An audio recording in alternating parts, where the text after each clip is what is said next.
Region 4, and this is Region 5. Hello. Good morning to each and everyone. Place already. Dito pa lamang po sa Pontefino'y palagay ko ika-apat na ito sa inikot ko.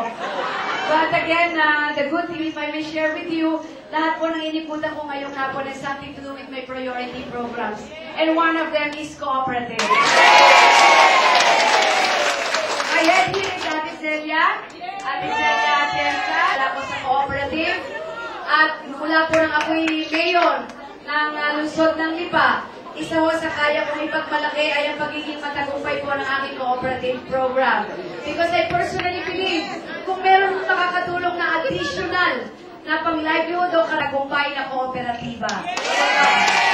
I was able to see, nung mayor pa po ako ng Lipa, from a sari-sari store ilang delata, hanggang lumaki, nakapagawa na ng, nakabili na ng lote, extension, at mula delata, nagkaroon na sila ng mga feeds, at nagkaroon ng mga malalaki pa at karagdagang business para sa kanila. We have also the Dieselin, a cooperative earning millions in one day because of Dieselin, yan din po ay sa Lipa. So, what I am driving at here is, one, we help my constituents, is the program of cooperative.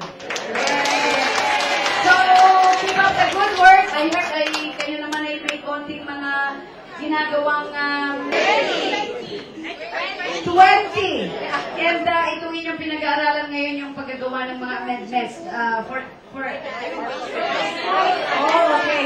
Yan ay pagkatapos din ito siguro, I will ask my Ate Celia to educate me more. Para